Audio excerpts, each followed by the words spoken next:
por sí de manera natural, más el cambio climático antropogénico alterado por las actividades humanas, ha provocado, primero, que haya un calentamiento global. De hecho, está demostrado, Guatemala en promedio tiene de 1980 para acá alrededor de 1.2 a 1.5, depende de la ecuación o el modelo que se utilice, de grados Celsius de aumento de temperatura. Claro, en promedio. Pero hay regiones de Guatemala que hemos encontrado que hay un aumento de temperatura de 2, otras de 3 y otras de 4 grados Celsius. Es decir, el calentamiento global se manifiesta en Guatemala. Claro. La seguridad alimentaria como tal no es tener comida solamente. Vamos a resumirlo entre acceso, disponibilidad, uso y disponibilidad en el tiempo. Claro. Entonces, básicamente, cuando se tiene eso, podemos decir que en un país hay seguridad alimentaria y nutricional. Claro. Y lo contrario, cuando se carece de uso, de acceso, disponibilidad, que eso suele darse mucho en Guatemala. Guatemala sí tienen una riqueza en cuanto a nutrientes para poder producir por lo menos los alimentos básicos. De hecho, se tiene la capacidad de producir maíz y frijol. Es una falta de voluntad política en principio y luego una falta de capacidad política de poder bien no ver como normal la desnutrición.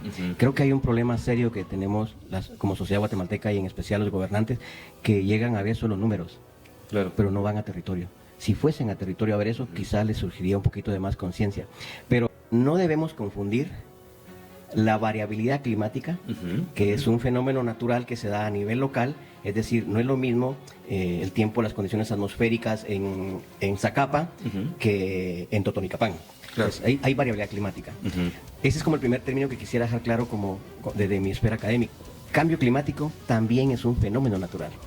Claro, pero ¿cuál es la diferencia entonces? La diferencia es que la variabilidad climática se refiere a cómo varían las condiciones de temperatura, lluvia, viento en algunas partes de un país, mientras que el cambio climático sigue siendo un fenómeno natural, pero a nivel global. Es decir, ya es lo que pasa en el planeta. Hay un calentamiento global, hay un cambio climático natural, pero hay un cambio climático antropogénico que está provocando que aquellos fenómenos como sequías prolongadas, inundaciones, que de pronto se daban cada 100 años, ahora los empezamos a ver ya en menos tiempo. Hay una aceleración de esos fenómenos. Lo conecto con seguridad alimentaria. Ahora, esto provoca que haya pérdidas en cosechas, número uno. Y número dos, altera hasta los calendarios agrícolas. Recientemente las que deberían de garantizar todavía esta administración de gobierno y las que deberían ser como prioritarias a la siguiente administración de gobierno en función a esta lógica de 4 años, ¿cuál sería tu respuesta? Básicamente les recomiendo que fortalezcan los sistemas de alerta temprana vinculados con el sistema alimentario y nutricional. Creo que implementando esta medida van a lograr muchísimo. Y los que vienen, no digamos, si le dan seguimiento. Y la segunda medida es que precisamente entre una propuesta que hemos compartido con algunas instancias, es un fondo que precisamente le hemos denominado Fondo de Agua y Suelo por Cuenca, nutricional y para el tema de cambio climático. Porque en ambos temas, que están muy vinculados como intentamos abordarlo hoy, hemos venido reaccionando.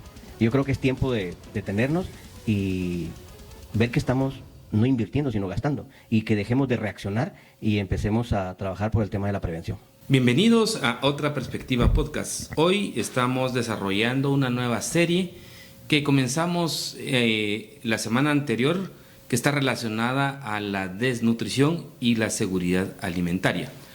En ese segundo episodio, nuestro invitado es el doctor Werner Ochoa. Werner es un especialista en cambio climático y sostenibilidad, tiene una destacada trayectoria académica y profesional, cuenta con una maestría en ciencias en gestión ambiental, es ingeniero agrónomo como profesión matriz y también tiene un magíster en cambio climático y sostenibilidad. De igual manera, es miembro de la Academia de Ciencias Médicas, Físicas y Naturales de Guatemala y actualmente ejerce como profesor investigador y asesor de tesis en los posgrados de Ingeniería y Agronomía de la Universidad de San Carlos.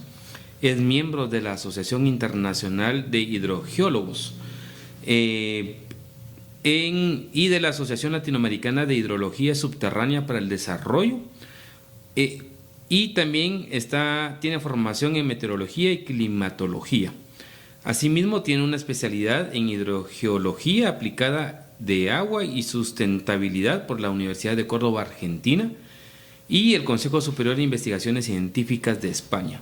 Su trabajo se ha enfocado en diversas áreas de investigación incluyendo el cambio del uso de la tierra, la erosión hídrica, la gestión ambiental, la hidrogeología y la hidrometeorología, así como también aspectos que están relacionados a la recarga gestionada por acuíferos, agrometeorología y estrategias de adaptación al cambio climático. Su labor ha contribuido significativamente al conocimiento científico y a la búsqueda de soluciones y desafíos ambientales que enfrenta la región, y además es director de la empresa Geoingeniería Agua y Ambiente. Sus investigaciones abordan el uso de la tierra, la gestión ambiental, la gestión del agua y las estrategias de adaptación contra el cambio climático, impactando significativamente en la resolución de problemas ambientales regionales. Como ustedes ven, el doctor tiene una amplia experiencia en diferentes temáticas que están vinculadas a este proceso de cambio climático, y lo hemos invitado porque de una u otra manera también estos elementos tienen que ver mucho con el tema de la seguridad alimentaria y el tema de la desnutrición. Así que te agradezco por la invitación, y si me permitís de tutearte y de decir tu nombre para mantener la plática en este episodio. Agradecerte por tu tiempo y por la disposición de poder participar en esta serie de seguridad alimentaria y de nutrición. ¿Cómo te encuentras? Gracias, Julio. Bien, gracias por la invitación, y pues contento de poder compartir algo de las experiencias en campo y de las investigaciones y de la realidad en Guatemala alrededor del tema de cambio climático y la seguridad alimentaria. Correcto. Te cuento que en el primer episodio de esta lógica, de esta serie de seguridad alimentaria y de nutrición, ha estado, hablamos sobre el tema inicial de la desnutrición para entenderlo, pero de una u otra manera, de igual forma, sabemos que hay en Guatemala una disposición ya reglamentaria y de política pública que tiene que ver con el tema de seguridad alimentaria, pero que también tiene que ver con el elemento de este cambio climático. En una última serie que también desarrollamos hace algunas semanas, tuvimos en este espacio al viceministro de Recursos Naturales y Cambio Climático. Pero en el enfoque en particular, yo te quisiera preguntar, para que quienes nos están escuchando y observando, para ir como dejando algunos parámetros iniciales.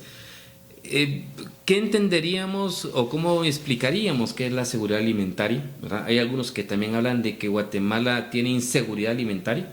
Entonces, ¿en qué consisten estos conceptos para que los que nos están escuchando vayan entendiendo un poquito la lógica, y luego posteriormente también esto cómo tiene vinculación con el tema de la desnutrición? Claro, sí, tal vez en principio lo que tenemos que tener claro es que la seguridad alimentaria como tal no es tener comida, claro, solamente, sino que, aunque por ahí hay nuevas ahora teorías que proponen ya otros elementos, pero en principio es que nuestra población tenga acceso a esos alimentos. ¿Es disponibilidad? Disponibilidad es el segundo elemento, claro. Y luego tenemos también el tema del uso y de alguna manera la estabilidad, digamos.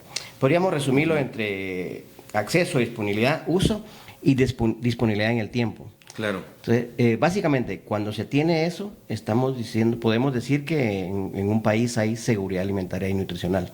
Claro.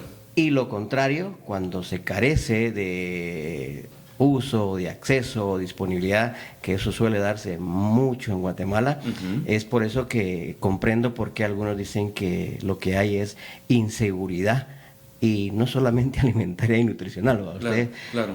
Por ahí como resumiéndolo. Claro. Ahora, la capacidad que tiene el país para producir, por la diversidad de los climas, entiendo yo que sí es muy rica y muy variada. Sí, en ese sentido. Lo que pasa es que, a ver, hay unas investigaciones realizadas una de ellas es el doctor Eduardo Velázquez, el Centro de Estudios Urbanos y Regionales, que tienen algunos economistas que demuestran incluso que hasta los 80s, de manera interesante, Guatemala casi no importaba alimentos. Claro. Entonces, ¿qué pasó ahí, va usted? Claro, usted pueden ahí hablar del consenso de Washington, las políticas neoliberales, pero digo esto para sustentar que efectivamente Guatemala ha tenido la capacidad de poder dar seguridad alimentaria y nutricional al país. Ahora bien, si nos pasamos al punto más técnico, desde el punto de vista agronómico y biofísico y climático, De hecho, se dice que Guatemala es un país forestal. De hecho, se le llama pues de la eterna primavera, ¿no? Claro. Que aunque yo critico esa parte porque para empezar no hay primavera en Guatemala. Desde el punto de vista meteorológico, lo que hay es época lluviosa y época seca. Ni siquiera tenemos invierno, verano, primavera, otoño. Pero bueno, eso es otra cosa. Valga para aclarar algunos conceptos y de pronto no andar repitiendo nada más términos por repetir. Como suele pasar con el cambio climático y que ni siquiera se entiende qué es, pero resulta que los suelos de Guatemala sí tienen una riqueza en cuanto a nutrientes para poder producir por lo menos los alimentos básicos. De hecho, se tiene la capacidad de producir maíz y frijol. El problema no es de producción. De hecho, tampoco es técnico, como a veces le hago saber yo a algunas autoridades, tampoco es de capacidades técnicas. Sobran trabajadores sociales, psicólogos, economistas y agrónomos para poder dar la solución técnica y ya está. Claro. Así que sí, Guatemala tiene la capacidad de producir los alimentos para poder garantizar seguridad alimentaria y nutricional. Ahora, ¿por qué no se hace? Esa ya no es una pregunta técnica. Mis profes dicen eso, ya saltamos a otra esfera más política. Ya decisión de política pública. Claro. Y en esta dinámica, ¿cómo también se vincula con relación al tema del cambio climático, ¿verdad? ¿Y qué efectos se están dando? Porque hay obviamente etapas de evolución en Guatemala, pero hoy también tenemos esta problemática que también hace alguna distorsión o tiene un impacto en el tema de la seguridad alimentaria. Claro, bueno, ahí quizás voy a aprovechar el programa para poder ser académico en este sentido. Primero decir que no debemos confundir la variabilidad climática, que es un fenómeno natural que se da a nivel local, es decir, no es lo mismo el tiempo, las condiciones atmosféricas en Zacapa que en Totonicapán. Claro. Entonces, hay variabilidad climática. Ese es como el primer término que quisiera dejar claro como desde mi esfera académica. Y el segundo término que quiero como aclarar es cambio climático también es un fenómeno natural. Claro, pero ¿cuál es la diferencia entonces? La diferencia es que la variabilidad climática se refiere a cómo varían las condiciones de temperatura, lluvia, viento en algunas partes de un país, mientras que el cambio climático sigue siendo un fenómeno natural, pero a nivel global. Es decir, ya es lo que pasa en el planeta. Claro. Ok, hasta ahí llevamos dos conceptos que espero que queden claros. El tercer concepto, que sí es el que entra en debate, es el cambio climático antropogénico. Esa es otra cosa. Así que por ahí, porque he escuchado los podcasts y a veces digo, ¿qué les pasa? Están repitiendo conceptos que ni siquiera son los correctos. Por ejemplo, decir desastres naturales, los desastres no son naturales. Pero bueno, entonces por ahí dejar claro que una cosa es la variabilidad climática, que ya de por sí la tenemos en el país, en las diferentes regiones. Otra cosa es el cambio climático, un fenómeno natural, pero a nivel global, a nivel del planeta. Y otra cosa, el cambio climático antropogénico, que es aquel cambio que se está teniendo del clima en el planeta Tierra por actividades humanas. Es decir, ya sea industrias o las actividades que tenemos por el crecimiento poblacional, etcétera. Creo que con esto espero estar dejando claro qué es variabilidad climática, cambio climático y cambio climático antropogénico. Ahora, ¿cómo esto se conecta con la seguridad alimentaria? Pues recientemente, incluso con el licenciado Jorge Pernillo, terminamos un estudio para Salvador, Honduras y Guatemala, donde encontramos que el aumento de temperaturas se da mucho más fuerte en algunos meses del año y también la disminución de lluvias se encuentra ya cada vez más en el resto de los meses del año. Claro. Es decir, lo que quiero decir es que el cambio climático de por sí de manera natural, más el cambio climático antropogénico alterado por las actividades humanas, ha provocado, primero, que haya un calentamiento global. De hecho, está demostrado, Guatemala en promedio tiene de 1980 para acá alrededor de 1.2 a 1.5, depende de la ecuación o el modelo que se utilice, de grados Celsius de aumento de temperatura. Claro, en promedio. Pero hay regiones de Guatemala que hemos encontrado que hay un aumento de temperatura de 2, otras de 3 y otras de 4 grados Celsius.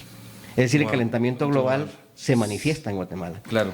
Y a nivel de la media a nivel mundial, ¿cuál es la media en el incremento de la digamos, de esos valores de la temperatura. También está en ese mismo rango. Okay. De manera interesante, hace poco, digamos, México incluso decía que había llegado ya al 1.5, que el que se había planteado en el Acuerdo de París a nivel mundial, de hecho por eso las COP, las negociaciones a nivel internacional, es que no se llegue al 1.5.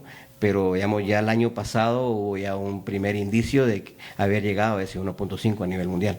Claro. Es decir, hay un calentamiento global, hay un cambio climático natural, pero hay un cambio climático antropogénico que está provocando que aquellos fenómenos como sequías prolongadas, inundaciones, que de pronto se daban cada 100 años, ahora los empezamos a ver ya en menos tiempos. Claro. Hay una aceleración de esos fenómenos. Lo conecto con seguridad alimentaria. Claro. Ahora, esto provoca que haya pérdidas en cosechas, número uno. Y número dos, altera hasta los calendarios agrícolas. Recientemente en el curso de climatología, en una maestría en la Facultad de Agronomía de la USAC, discutíamos incluso cómo los conocimientos ancestrales también están siendo alterados. El tema de las cabañuelas, digamos, ya no es tan fácil ahora poder atinarle. Hay una alteración. Eso que ha provocado, nosotros hemos encontrado incluso como EPS y algunas tesis que se han realizado en varias partes del país, de que aquella gente que sembraba antes en mayo, ahora tiene que empezar a sembrar en junio.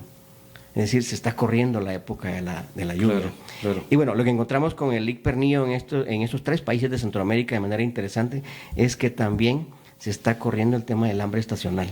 Coincide con las alteraciones de aumento de temperatura y disminución de lluvias. Es decir, ¿cómo se conecta? Hay muchísimo ahí. Se conecta en función de que dependiendo la temperatura, cuánto aumente, y el atraso de la lluvia provoca que no pegue la semilla, que la siembra no surja, o si ya había surgido, que cuando ya está en la etapa de floración se caiga la flor, o cuando ya está en la etapa de llenado la mazorca no llene. Perdón por la parte muy técnica agronómica, pero lo que quiero decir es que las variables climáticas, como mínimamente 2, pero son muchas más, lluvia y temperatura, dependiendo la época en que se encuentre el cultivo, se llama la etapa fenológica, es que afecta mucho el tema de la producción y la cosecha. Y a eso sabemos qué significa, menos alimentos y provoca migración a otro lado. Ahora, pero digamos, en este proceso de estos cambios de variables en cuanto al incremento de la temperatura a nivel de Guatemala, ¿tiene un impacto siempre en este aspecto de la seguridad alimentaria en la producción de alimentos?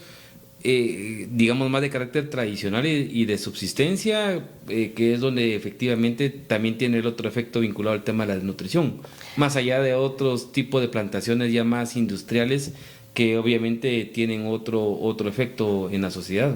Por supuesto, es que ahí entramos a ver el tema de adaptación. A ver, el cambio climático, natural y antropogénico, afecta a todas las actividades. Claro.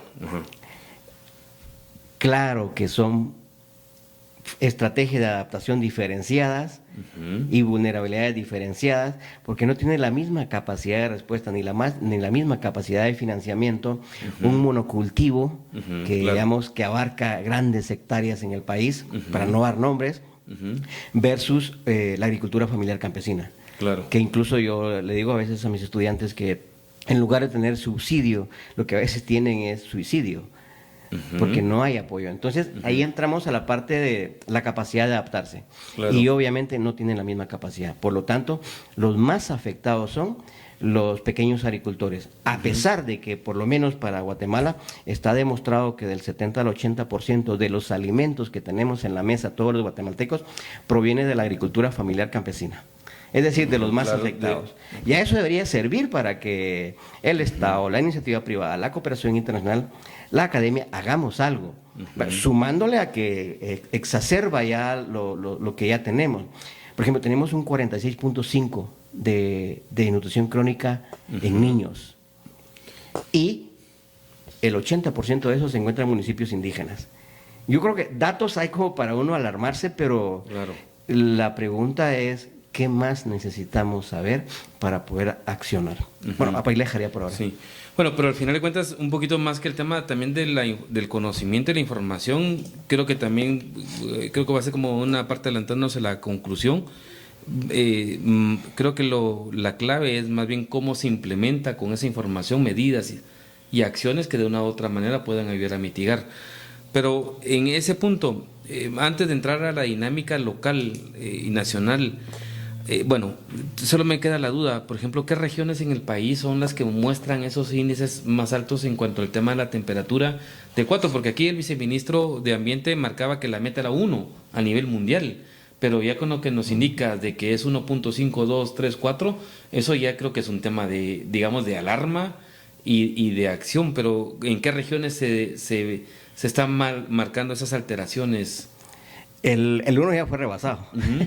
De Claro. hecho, se creía que con la pandemia ahora sí vamos a cambiar. Es que el problema del cambio climático antropogénico y el tema del calentamiento global es un problema de sociedad y es un problema de seguridad. Y es un resultado del modelo de comportamiento que tenemos como sociedad en el mundo. Cuando pasó lo de la pandemia, muchos dijimos, ahora sí vamos a reflexionar como sociedad. Y ahora sí ahora que nos encerraron a reflexionar con nuestra relación con la naturaleza, Claro. y creo que vamos a convivir más. Pues resulta que no. De hecho, volvimos y con más fuerza. Entonces, el 1 ya se rebasó. ¿Qué pasa en Guatemala? Las regiones más afectadas son las mismas que tienen mayor problema de inseguridad alimentaria, como el Valle de Polochic, la Franja Transversal del Norte y el mal llamado Corredor Seco, que en realidad desde el punto de vista técnico y de zonas de vida es la zona semiárida y árida de Guatemala. Ok, correcto. Y a nivel mundial, de otros países, digamos, ¿quién podría ser como un referente que está tomando como las mejores medidas o acciones para ir como adaptándose a estos efectos que se están generando con relación al tema del calentamiento global y obviamente también garantizar condiciones de acceso a alimentos de su población?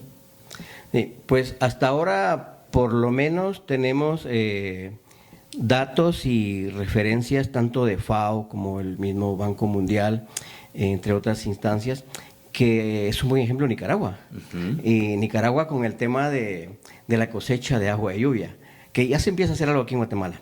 Esperemos que avance y no se vaya a politizar eso o a quedarse como la mayoría de proyectos, pero Nicaragua es un ejemplo, que con el tema de la cosecha de agua y lluvia incluso ha llegado a aumentar el tema entre el 15 al 30% de rendimiento y reducir la inseguridad alimentaria.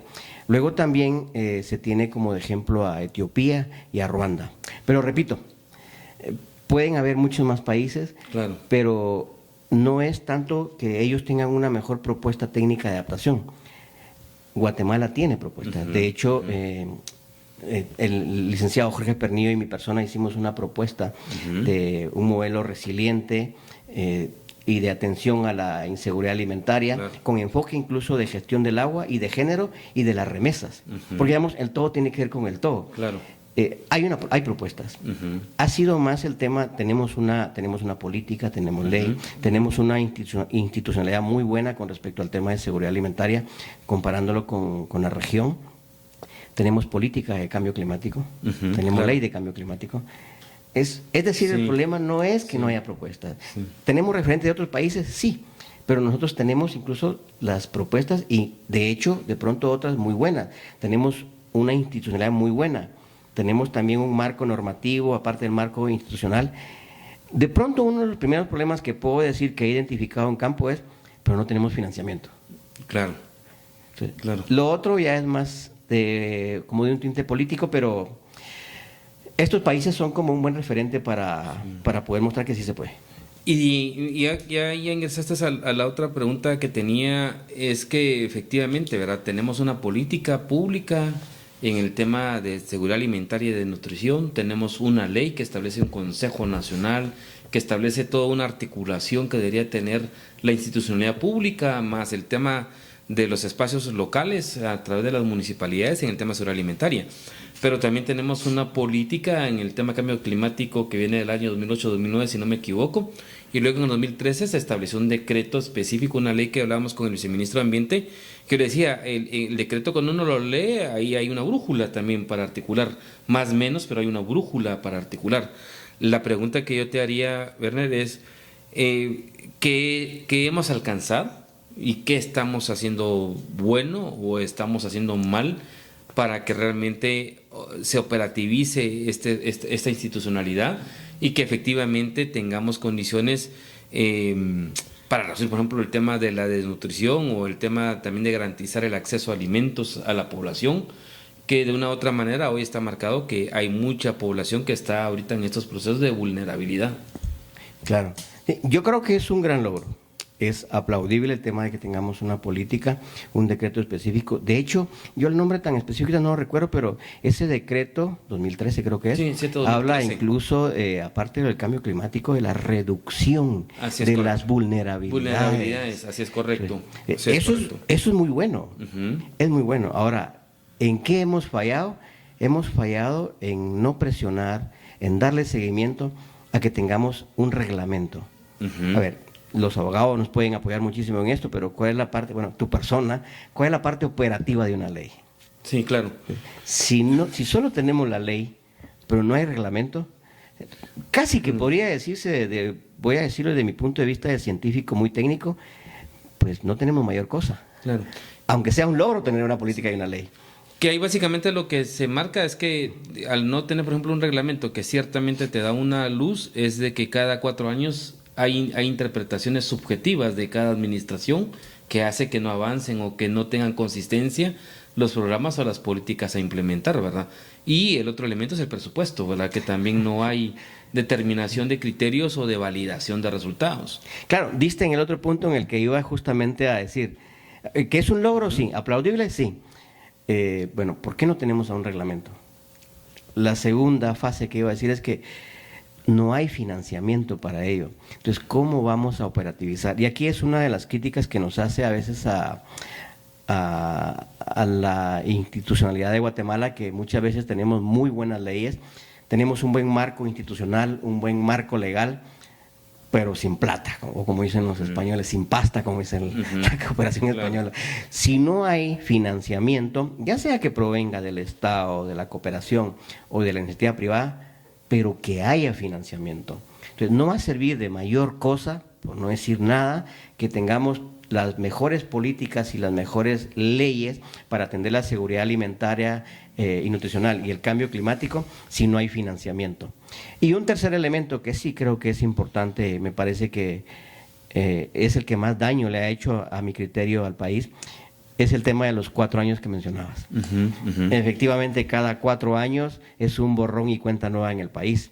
Los a veces muy buenos logros, por pocos que sean, que se tienen de un gobierno, a mi criterio todos los gobiernos tienen algo de bueno, pero ¿qué pasa con el siguiente gobierno que viene? Borrón y cuenta nueva.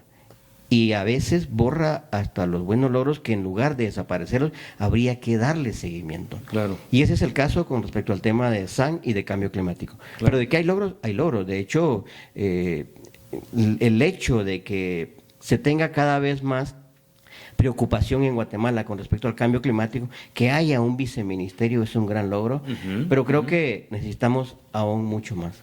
Correcto. Bueno, y en esta dinámica, yéndonos un poquito a lo que dice la ley, a lo que dice la política, por ejemplo, en el caso tanto de esta ley que establece todo el Sistema Nacional de Seguridad Alimentaria y Combate a la Desnutrición, tiene como 2 grandes objetivos, ¿verdad? Uno dice que la pretensión es que se reduzca esa transmisión generacional de la desnutrición, como al igual es el tema de la pobreza, ¿verdad? Que de una u otra manera está marcado por décadas en nuestro país. Pero de igual manera establece el tema de la disponibilidad de la producción y el acceso de alimentos, tanto de manera de cómo se generan condiciones para la producción como para el tema de la importación. En el tema de la seguridad alimentaria, la pregunta que te quisiera hacer es cómo estamos en ese contexto actualmente en Guatemala. Tanto en cuanto al tema de la producción de lo que es el maíz, el frijol, los granos básicos en particular que consumimos los guatemaltecos, si hay niveles o no de esa producción nacional o se está haciendo uso no adecuado de la importación, por ejemplo, de los productos, y que ahí tiene otro componente después, ¿verdad? El tipo de calidad de esos granos que se producen, que algunos están vinculados al tema que ya tiene alguna manipulación genética, etcétera. Pero eso ya es otro tema mucho más complejo, pero en la disponibilidad, ¿cómo estamos actualmente como país? El Obispo, una aldea a 1.600 metros sobre el nivel del mar al occidente de Guatemala, llegado al punto de hacerles perder la cosecha de todo un año de trabajo o incluso al extremo de hacerles vender sus tierras para emigrar hacia Estados Unidos. Pedro Chacón Sicán es un agricultor con más de 450 árboles de níspero, de los 2 millones de pequeños productores de Centroamérica, que subsiste gracias a la economía de sus cultivos. Considero que hace 20 años para atrás los inviernos eran normales. Comenzaba en mayo, llovía lo normal, venía la canícula, 8 o 15 días y seguía igual hasta octubre. Pero ahora a veces llueve bastante en una semana y 3 no llueve. O hay años en que hasta 2 meses dentro de los meses de invierno no cae la lluvia. De lo contrario, con el asadón no van a salir. Entonces tienen que buscar otros horizontes y es ahí donde se da la migración.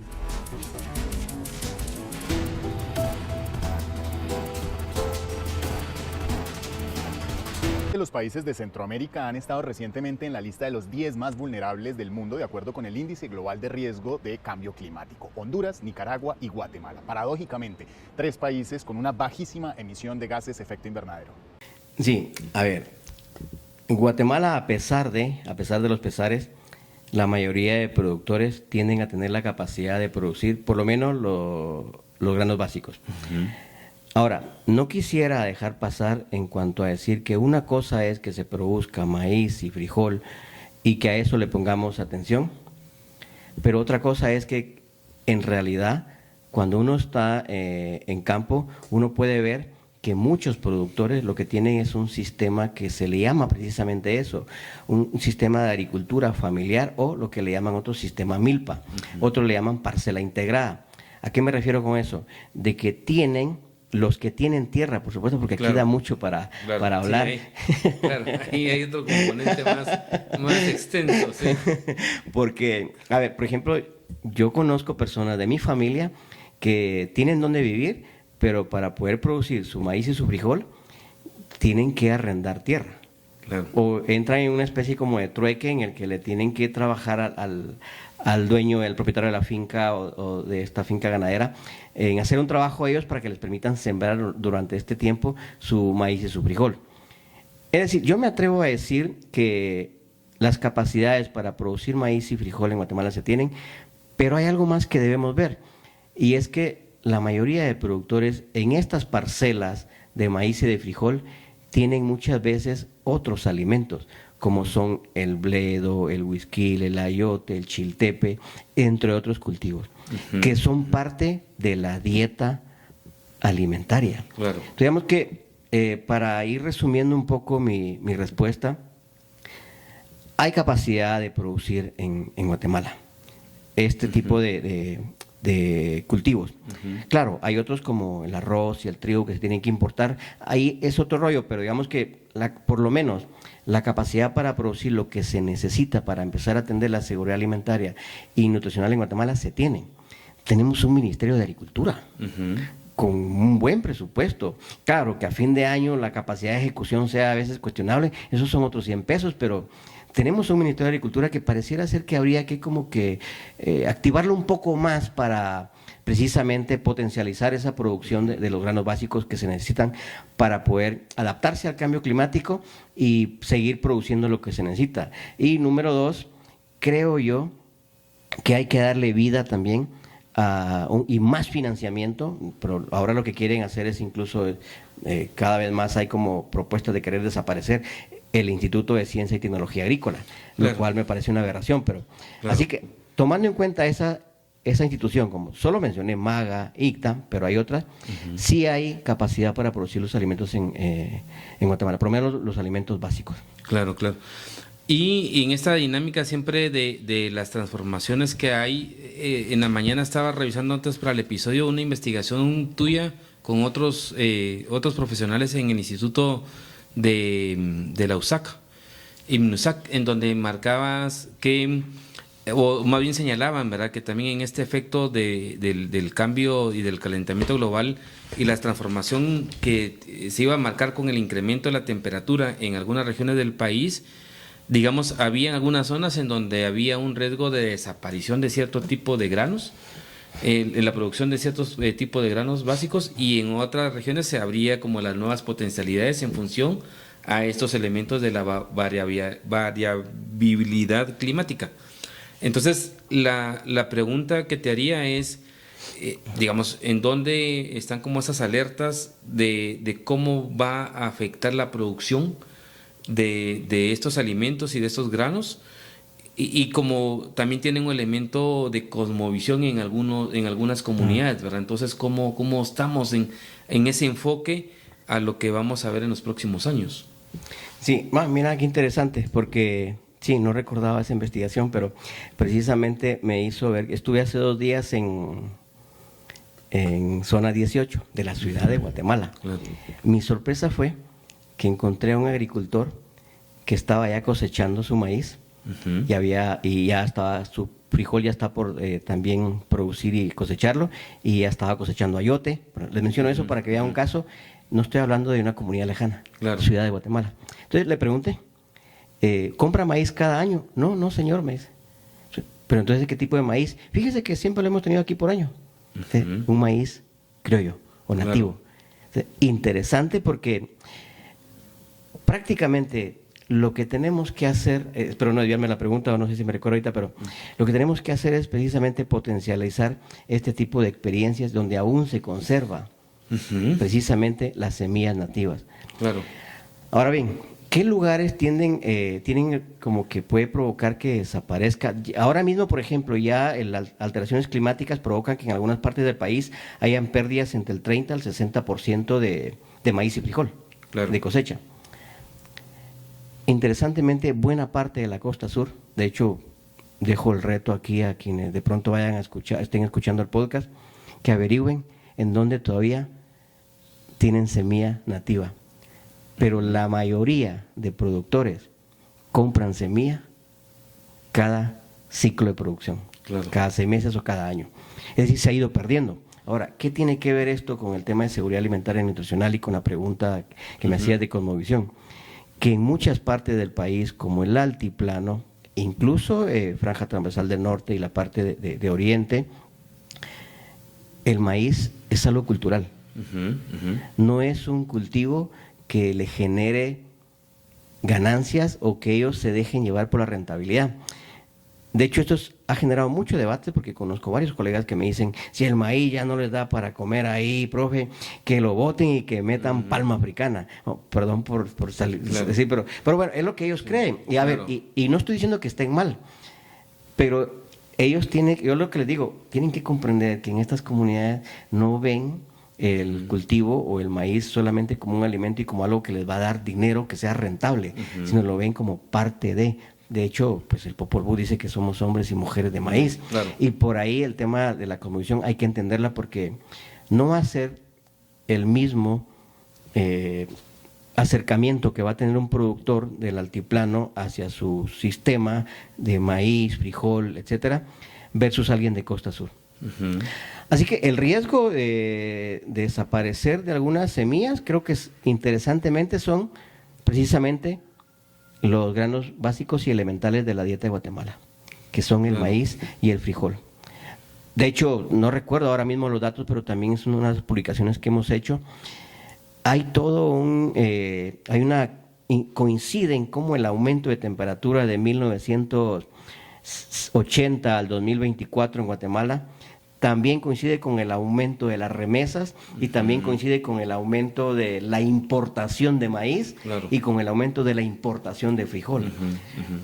Si queremos ver el lado de la rentabilidad, creo que por ahí debemos como que potencializar que los productores que tienen un excedente de su producción tengan mercado.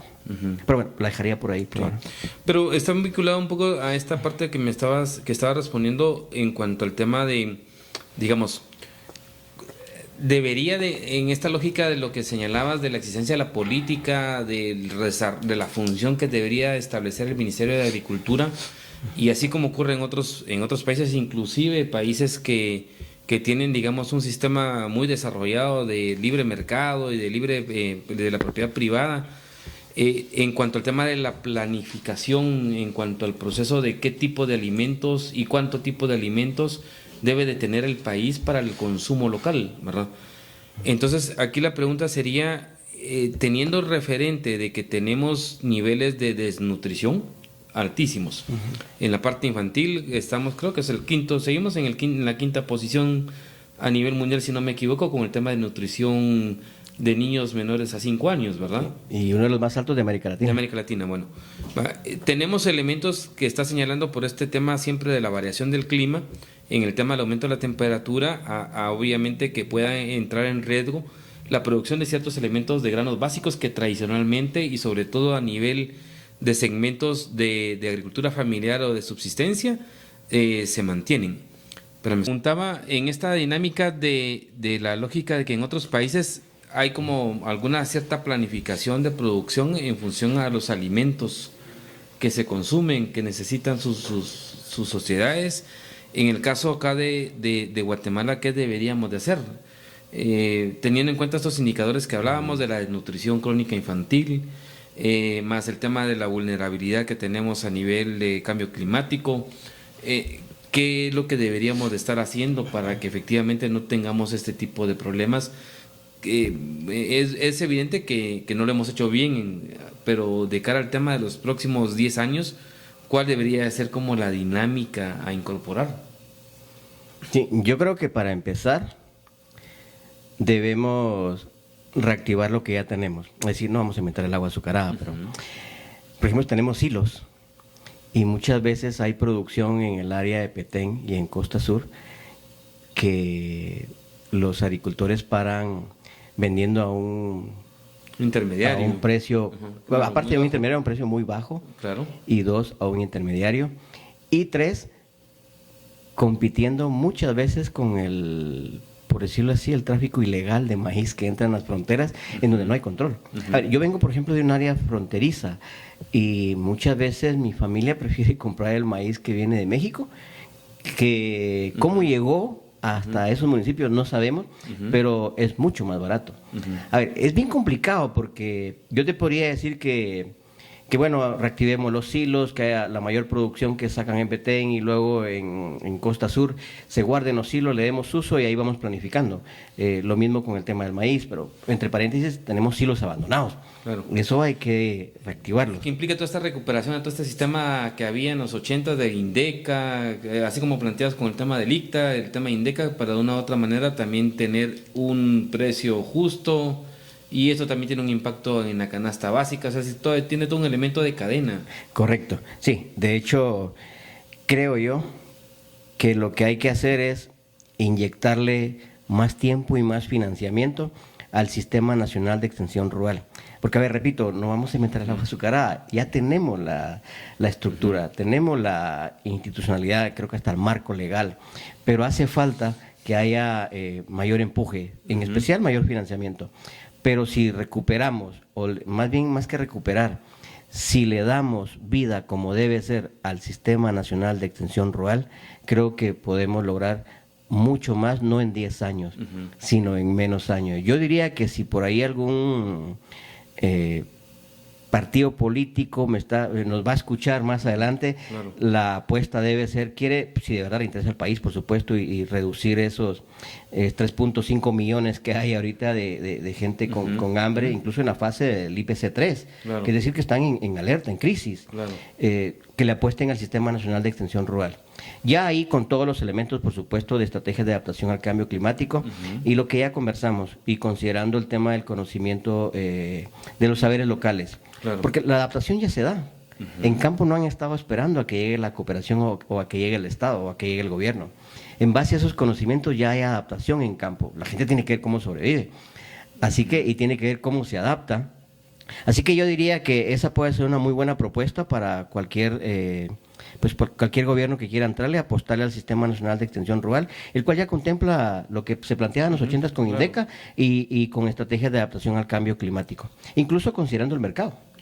Y en el tema de la producción, porque planteabas al inicio el tema del tema de los subsidios o no, o de las transferencias o no, digamos, en esa herramienta, bueno, nos han dicho que por el tema de los subsidios, en el tema de los tratados de libre comercio, eso ya no se aplica, hay una lógica en el tema de la Organización Mundial del Comercio, pero hay otras, las sociedades de desarrollo están subsidiadas en la parte de su producción de alimentos en particular o de carne.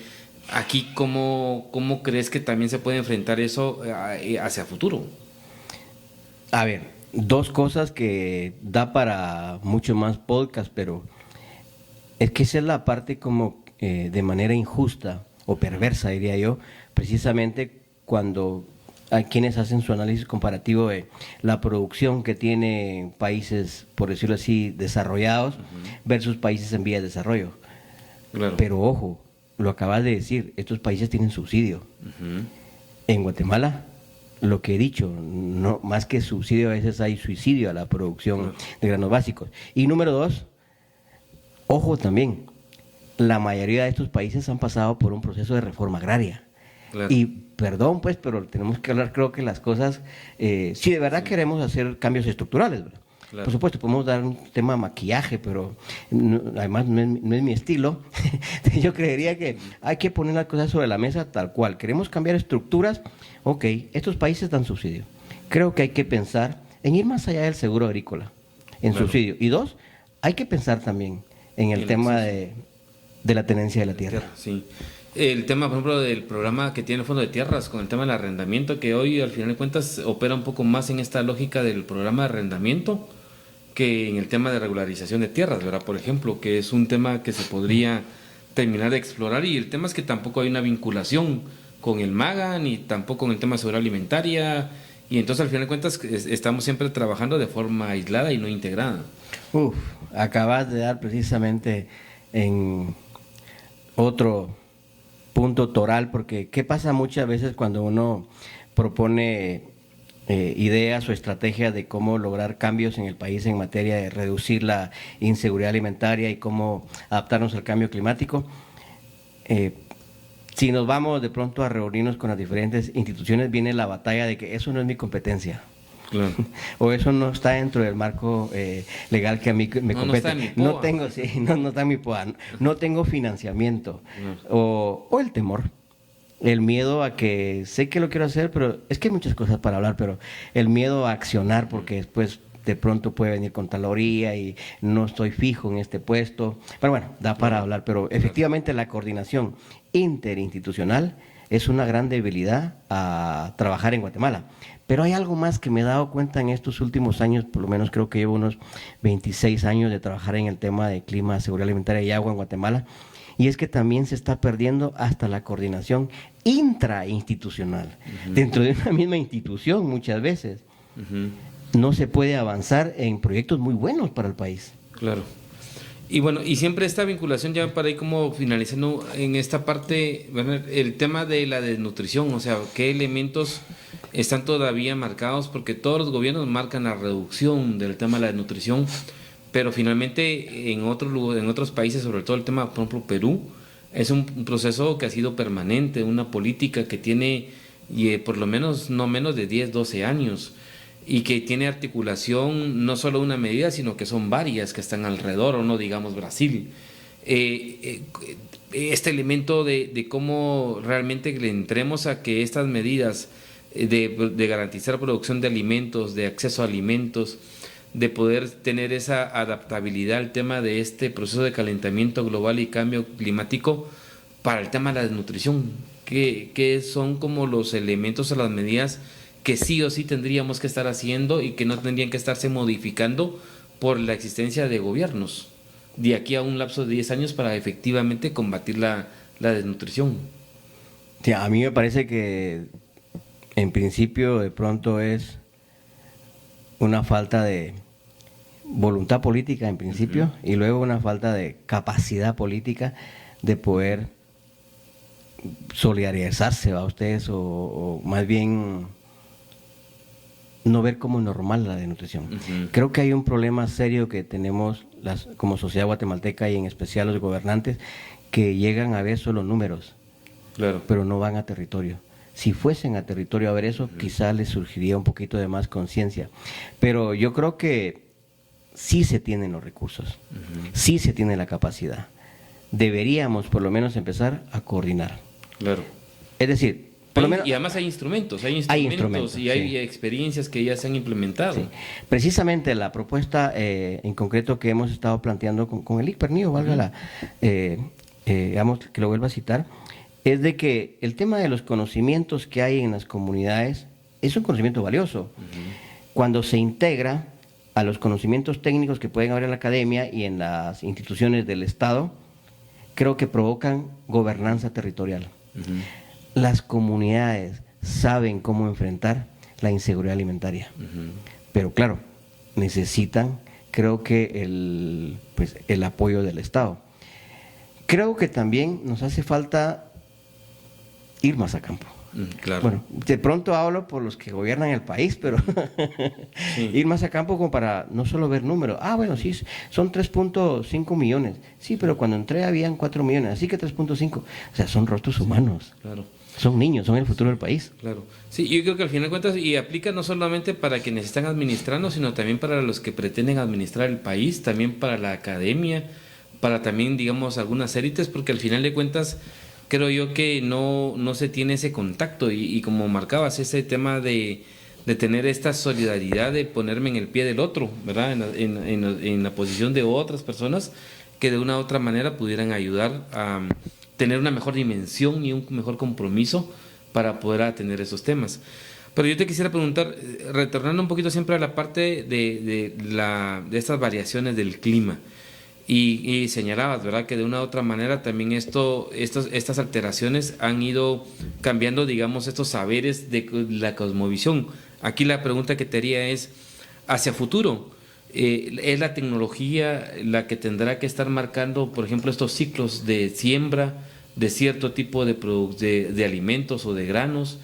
En función al tema de estos fenómenos que están dándote más sequía, más lluvia, o ahorita el tema de más frío, las heladas, estaremos sujetos más al tema de la tecnología para que efectivamente también haya ese como elemento de prevenir o de mitigar estos efectos que nos pueda dar el clima.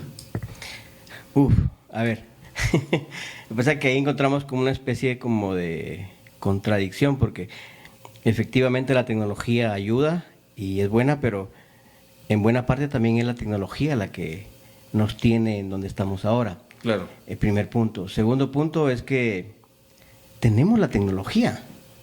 La tecnología está. Yo creo que lo que necesitamos es repensar la forma de vida que tenemos, repensar la forma en que nos alimentamos y repensar incluso cada vez que nos sentemos a la mesa de dónde vienen esos alimentos. Claro. Creo que necesitamos un cambio de paradigma como sociedad. Creo que la tecnología por sí sola no es la solución. Yo diría que debe ser una combinación de tecnología y, por supuesto, una tecnología también de acuerdo a contexto y pertinencia. Y por eso es lo que yo planteo. El planteamiento es que haya una integración del conocimiento ancestral o de saberes comunitarios, que dicho sea de paso, los saberes comunitarios en buena medida, entre el 60 al 70%, precisamente tienen que ver con las observaciones climáticas y con el tema de manejo de suelos. Entonces, yo diría que la tecnología en sí es un elemento más, nada más, para poder lograr adaptarnos y lograr un cambio positivo para el país, pero más allá de eso tiene que ver con el cambio de mentalidad. De hecho, con algunos amigos nutricionistas hablamos de eso, de que tener a veces más tecnología y más recursos económicos no implica que se alimenten bien. Nos sorprendió, por ejemplo, que en un área urbana de Salvador encontramos desnutrición aguda en el área urbana. Y bueno, con gente del Programa Mundial de Alimentos también hemos hablado que en zonas con mayor capacidad de adquisición y de consumo también hay inseguridad alimentaria, hay de nutrición aguda. Por lo tanto, creo que el problema es la forma de pensar. Claro. De que pensemos prácticamente, si como hemos estado hasta ahora viviendo, relacionándonos con la naturaleza, ha sido la ideal, que no lo es, y cómo cambiar nuestra forma de pensar y de actuar como sociedad. Claro. Acciones de los agricultores. Yo desde que tengo uso de razón, el clima, todas las condiciones, nuestra forma de vivir están cambiando. En 2020, Soriano y 2 colegas desarrollaron sensores especiales y una inteligencia artificial. Así calculan qué planta necesita cuánta agua y cuándo. Su empresa cuenta ya con 40 empleados en 3 sedes. Uno de sus clientes es este productor de pimientos. Buenos días, David, ¿qué tal? Muy buenas, sí. 2 años utilizando el sistema. Los sensores miden la temperatura del aire y del suelo, la humedad, la radiación solar y la tensión eléctrica. Eso es decidir de poner 2 equipos para que hagan un baremo de si necesita más agua o menos arriba o abajo, que le ponemos un porcentaje. La inteligencia artificial controla de forma independiente el sistema de riego y las ventanas para regular la humedad. La IA calcula por sí misma los valores óptimos. El agricultor solo tiene que encenderla.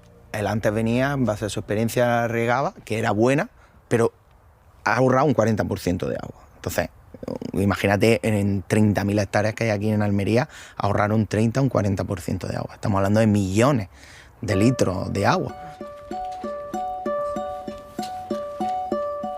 El potencial de ahorro es inmenso. En el futuro las cosechas estarían garantizadas, incluso si suben las temperaturas. Y es probable que la IA también desempeñe un papel en las labores de recolección. Si te diría, por ejemplo, 2, 3 medidas básicas que deberían de garantizar todavía esta administración de gobierno y las que deberían ser como prioritarias a la siguiente administración de gobierno en función de esta lógica de 4 años, ¿cuál sería tu respuesta? Básicamente les recomiendo que fortalezcan los sistemas de alerta temprana vinculados con el sistema alimentario y nutricional. Creo que implementando esta medida van a lograr muchísimo. Y los que vienen, no digamos, si le dan seguimiento. Y la segunda medida es que precisamente entre una propuesta que hemos compartido con algunas instancias, es un fondo que precisamente le hemos denominado Fondo de Agua y Suelo por Cuenca. Claro. Porque la seguridad alimentaria y nutricional no la vamos a lograr si no vemos todos los elementos. Y para el tema de producción necesitamos tener suelos sanos. Y necesitamos tener agua, que es otro tema también, pero entonces, por eso planteamos un fondo, que haya un fondo por cuenca. Y en la lógica del agua, porque digamos aquí es otro componente. De hecho, planteamos con el viceministro un compromiso de invitar a la ministra para que nos venga a explicar la ley de aguas que han estado debatiendo y construyendo para llevar al Congreso.